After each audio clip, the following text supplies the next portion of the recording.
స్థానిక ఎన్నికల్లో బీసీలకు ప్రాధాన్యం పెంచేలా ప్రభుత్వం కసరత్తు చేపట్టింది. బీసీలకు 34% రిజర్వేషన్లు కల్పించాలని సంకల్పించిన ప్రభుత్వం చట్టబద్ధంగా అమల్లోకి తీసుకువచ్చేందుకు చర్యలు తీసుకుంది.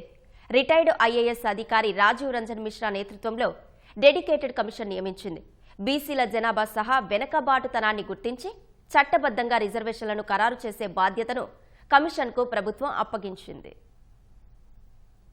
రాష్ట్ర వ్యాప్తంగా స్థానిక సంస్థలకు త్వరలో పదవీకాలం ముగియనుంది. నిబంధనల ప్రకారం పదవీకాలం ముగిసేలోపే ఎన్నికలు నిర్వహించాలి. ఇందుకు తగిన చర్యలు తీసుకోవాలని రాష్ట్ర ఎన్నికల సంఘం ప్రభుత్వాన్ని కోరింది. అయితే ఈలోపే స్థానిక సంస్థల్లో బీసీలకు ప్రాధాన్యత పెంచాలని సంకల్పించిన రాష్ట్ర ప్రభుత్వం ఎన్నికల్లో రిజర్వేషన్లను 34% పెంచేందుకు చర్యలు తీసుకుంది. దీనిపై అధ్యయనానికి ఇప్పటికే మంత్రివర్గ ఉపసంఘం నియమించిన ప్రభుత్వం మరో ముందడుగు వేసింది. చట్టబద్ధంగా అధ్యయనం చేసి దామాషా ప్రాతిపదికన బీసీలకు ప్రాధాన్యత కల్పించేలా రిజర్వేషన్లు పెంచేందుకు విశ్రాంత ఐఏఎస్ అధికారి రాజీవ్ రంజన్ మిశ్రా నేతృత్వంలో డెడికేటెడ్ కమిషన్ నియమించింది. రాష్ట్రంలో బీసీల వెనుకబాటును అధ్యయనం చేయాలని, స్థానిక సంస్థల్లో రిజర్వేషన్లు నిర్ణయించాలని కమిషన్ను ప్రభుత్వం కోరింది. 45 రోజుల్లో అధ్యయన నివేదికను సమర్పించాలని బీసీ సంక్షేమ శాఖ ఉత్తర్వులు జారీ చేసింది. గతంలో ఎస్సీల వర్గీకరణపై అధ్యయనానికి రాజీవ్ రంజన్ మిశ్రా నేతృత్వంలోనే రాష్ట్ర ప్రభుత్వం కమిషన్ నియమించింది. నిర్దేశిత సమయంలో అధ్యయనం చేసిన రాజీవ్ రంజన్ మిశ్రా ప్రభుత్వానికి నివేదిక ఇచ్చారు.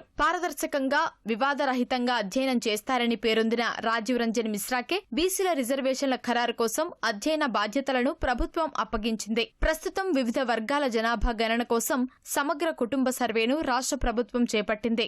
స్వర్ణ గ్రామం, స్వర్ణ వార్డు సిబ్బంది ద్వారా డేటా సేకరించి ఆన్లైన్, మొబైల్ యాప్లో పొందుపరుస్తోంది. బీసీల జనాభా, ఆర్థిక పరిస్థితి, వెనుకబాటుతనం గుర్తించేందుకు కుటుంబ సర్వే వివరాల్ని తీసుకోవచ్చని ప్రభుత్వం తెలిపింది. కమిషన్ చేసే సిఫార్సుల ఆధారంగానే స్థానిక సంస్థల ఎన్నికల్లో బీసీల రిజర్వేషన్లను రాష్ట్ర ప్రభుత్వం చట్టబద్ధంగా ఖరారు చేయనుంది. తద్వారా బీసీల రిజర్వేషన్ల పెంపు, రాజకీయ ఎదుగుదలకు కూడా ఎలాంటి అడ్డంకులు లేకుండా కూటమి ప్రభుత్వం చర్యలు తీసుకుంటోంది.